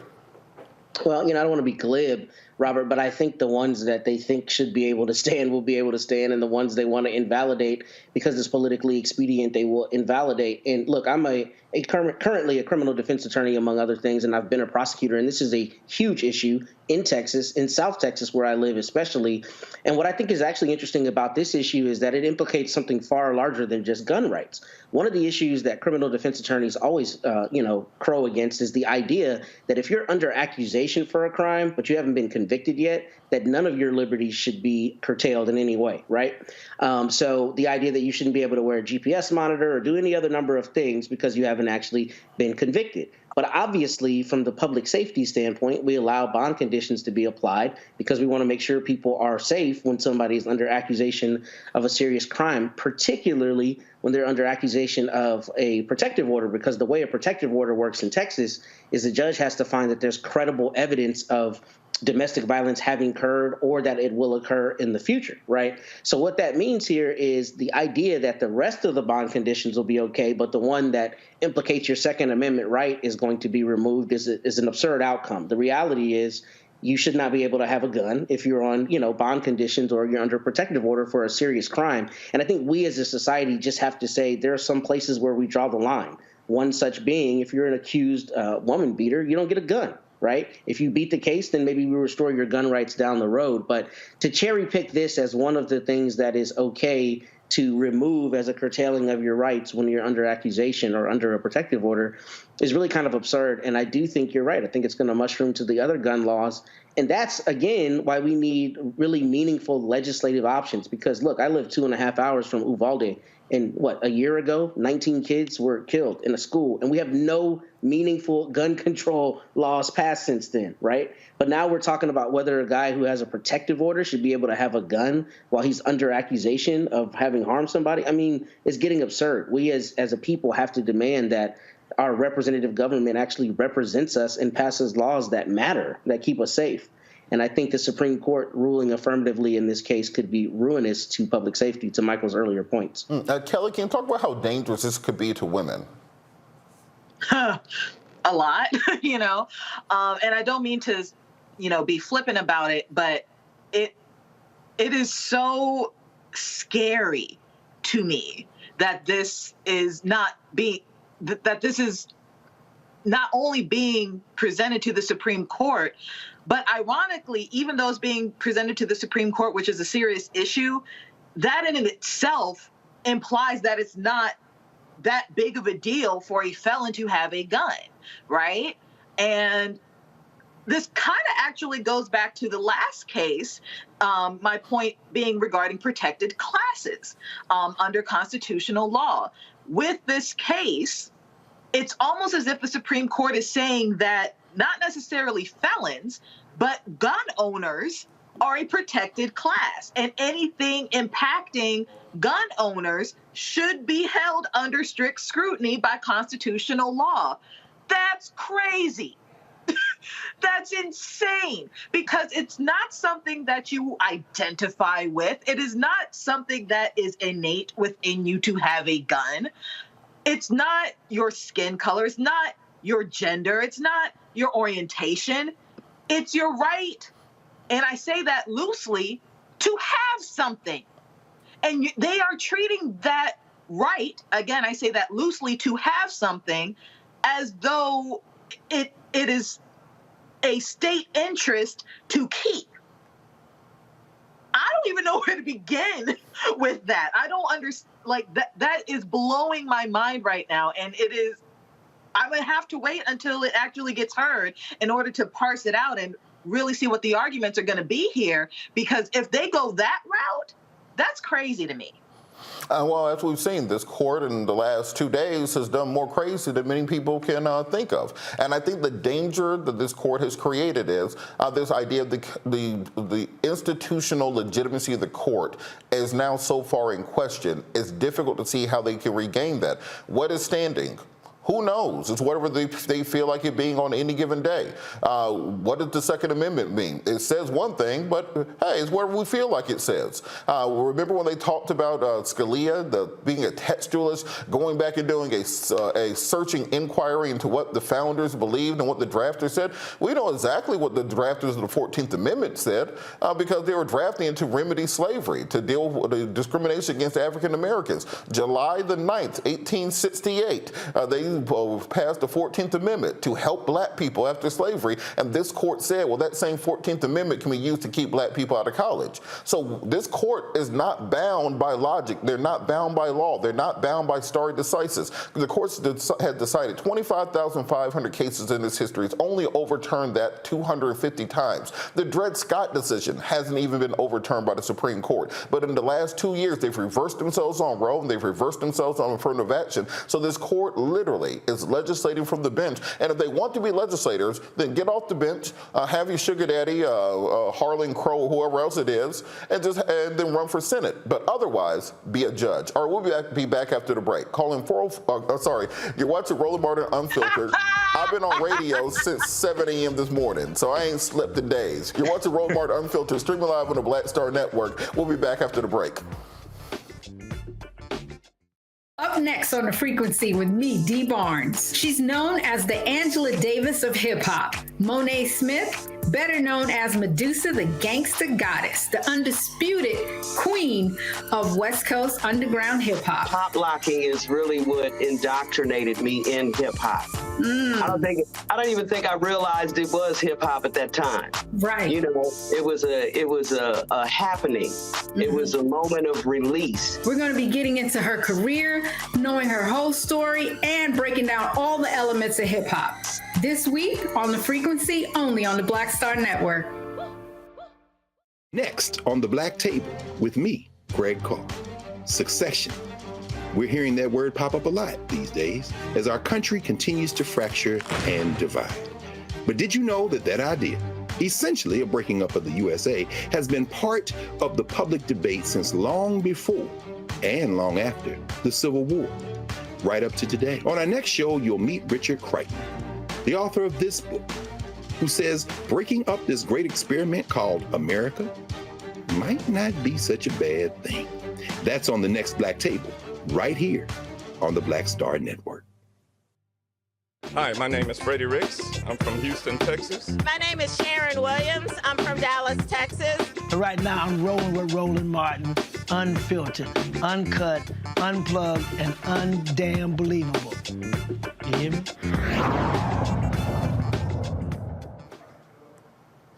So I've been doing a lot of international media lately. Right before I was headed over here to the studio, I was on the news over in Lebanon. Earlier today, I was on the news in Dubai talking about the affirmative action cases here in the States. And there's a case that going on in Europe right now that really got my attention. Because in Europe right now, in France, there was a young man who was shot by police. And this young individual, he's on screen right there, Nahel, he was shot and killed by police. And France is currently undergoing their own George Floyd moment. Throughout this week, we've seen this snowball into riots, into destruction. Buildings have been burned. President Macron has not been able to establish order. And the reason being because this young man is part of the massive immigrant community there in France who have been consistently alienated, who have been consistently consistently neglected, who have been consistently treated the same way there as we treat migrants here in the United States of America. One of the issues that we have as the Pan-African community is understanding that our problems here in the United States of America are not unique to us. They're very much part of an international wave of anti-blackness. If you look at what's going on in Italy with Giorgia Meloni, the prime minister there, becoming a neo-fascist, saying she misses the days of Mussolini, and even saying that they specifically do not want African immigrants coming to France or coming to Italy. They'd rather have immigrants from Venezuela because they share Latin roots. You can look at Viktor Orban in Hungary. You can look at Lukashenko in Belarus. All of these countries are dealing with these issues of African migrants who are coming to Europe not because they just love Europe, but because Europe has raped and pillaged Africa for the last 5 centuries. You stole all the food. You stole all the luxury items. You stole the people and enslaved them. So these folks are just coming to where the resources are at. We just saw the migrant boat in Greece capsized. While the news media was searching after that damn submarine, we're talking about 700 people were in that boat that capsized. So these riots in France are really a buildup of that anger, of that feeling of displacement these individuals have. The same way that George Floyd wasn't just about George Floyd in America. These riots in France aren't just about this individualized shooting. And I think it's important for us to understand that we want the whole world to focus in on our issues here and to unite against white supremacy here. We have to be equal partners in ensuring that we're fighting against white supremacy international. Because if you're looking at everything going on from the Conservative Party in Great Britain instituting voter suppression that they learned from the GOP here in America, to anti-immigrant forces in Eastern Europe building fences and barbed wire to keep African and Middle Eastern migrants out, even our good friends in Ukraine who were expelling African migrants prior to the invasion, or what's going on in Israel where black African Jewish migrants from Ethiopia are treated as second-class citizens in their own homeland. If we're not going to pay attention to the international white supremacist community in their fight for anti-blackness, no one is going to pay attention to what we're doing here in America. Michael, I want to bring you in on this. What do you think it will take to reestablish order in France, or do you think Macron is actually up to the job? Well, you know, I've been following this of course, I've been following the Supreme Court decisions more, but I have been seeing stories about this, and this is, you've had the third night of these riots, rebellions taking place. I'm not exactly sure what is going to take, but it's going to, France is a colonizing country. Whether we talk about Haiti, whether we talk about African nations. So I think it's going to take some real truth-telling, some real honesty about the oppression of African migrants and migrants from other countries coming into France. So I've been reading about this story here. It's a 17-year-old young man, if I remember correctly. They just give his first name, Nahel, Nahel. And this is, I think these protests may spread around the world once again, like the George Floyd protests spread around the world as well. So we could have another wave of, social justice movements also. So we'll have to see what happens here. But there's going to have to be some real truth-telling that takes place in France. And Matt, to that same point, part of the issue that I think people have is the fact that we very rarely see anything come out of these protests. That here in America, we had the George Floyd summer in 2020. We are yet to pass federal legislation to address police brutality here in the United States of America. We were able to pass $1.5 trillion for the Inflation Reduction Act, $1.7 trillion for the infrastructure bill, $3.5 trillion for the omnibus spending bill. We were able to pass the American Rescue Plan. We were able to pass $4 trillion in the debt ceiling deal. We were able to pass the Stop Asian Hate bill. We were able to pass the Respect for Marriage Act. All of these in a quote-unquote divided House of Representatives and a divided Congress. You even had Marjorie Taylor Greene supporting the president on the debt ceiling deal, but we've seen absolutely no movement, absolutely no action on police reform in the United States of America. And similarly in France, we've seen absolutely no movement on actually addressing the issues of migrants there. What do you think has to happen to move these white supremacist power structures, both here and abroad, towards actual action? What did Pac say? They don't give a fuck about us, right? I mean, what did Macron say? He said, I don't believe there's systemic racism in policing. And I think to get right down to it, it's the idea of truth telling, which I think you just mentioned in terms of how to remedy this issue in France. They have to be truthful about, one, the disparity that is experienced by migrants and immigrants there in France. And also they have to remember this. France is the perfect example of how they have to make the smart move to remedy this, because first, if you're looking at the French Revolution, it really wasn't that long ago that, right, the entire country was reshaped because of the revolution. But just a couple months ago, the French people essentially revolted over the lowering of the retirement age, right? So France is a place where the people really take it to the government if they're not happy about what's going on. And I say that to say, I think Macron and his people would be smart here to get together with the people who have the biggest megaphones and who have the ability to move the ball to say, what do you need meaningfully? Because I don't think France is a place where they'll let it die. And I think it is obviously an outcropping of what we're seeing here. And, to Michael's point about this spreading across the world, I know the George Floyd protest did. And I don't know that Young Nahel will necessarily have the same, mushroom effect because George Floyd was so recent, relatively speaking. But outside of that, France would really be remiss if they didn't take this as an opportunity to meaningfully listen to its citizens. Because if not, I think there's a good chance that there will be more. I think 900 people have already been arrested. There will be violence and there will be loss of property and loss of, hopefully not, but loss of life. So I think what they need to do is listen to the people there to say, how do we improve the conditions? Because the same conditions are at play there that are at play here. It's people saying we are tired of being the bottom caste. In fact, one of the quotes that I read was someone who said, we are not scum. We don't like violence either. We are French, just like you. And until they give them that inclusion and that route there too, then you're going to have this continued issue. Kelly, we got about 30 seconds. What do you think has to happen to get black folks here to care about what's happening to black folks everywhere else in the world? That's a loaded question for 30 seconds for sure. Solve all the world's problems in 30 seconds. Right. It would start with empathy for sure. And I think Michael really brings this home every time we are on Roland, and it's to do your research, to read, and to expand your mindset regarding these issues, right? Because we are all the same to some extent, especially those of us in the African diaspora.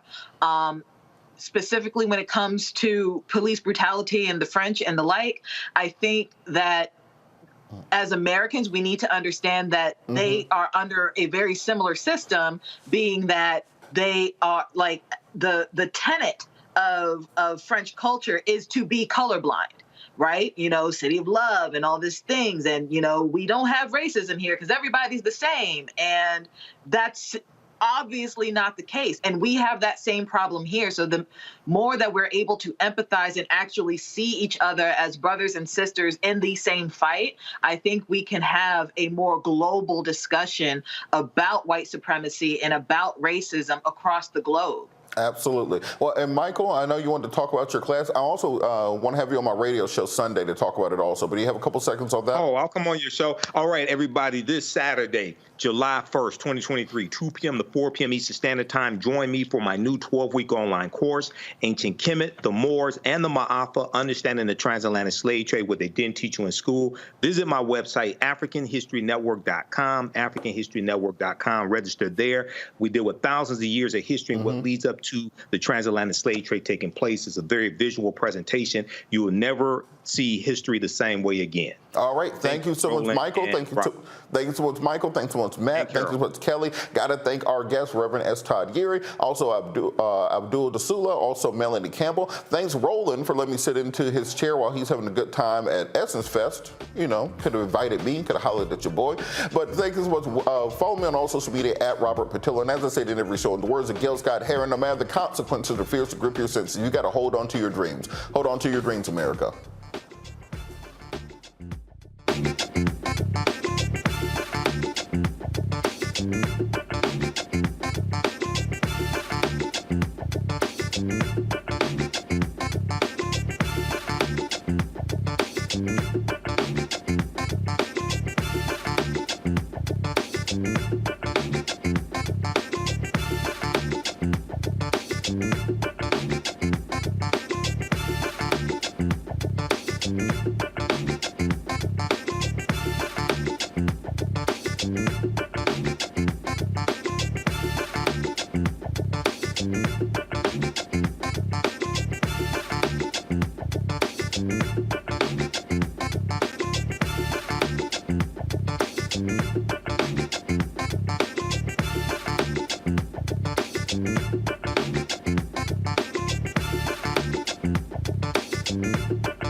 Star Network is here.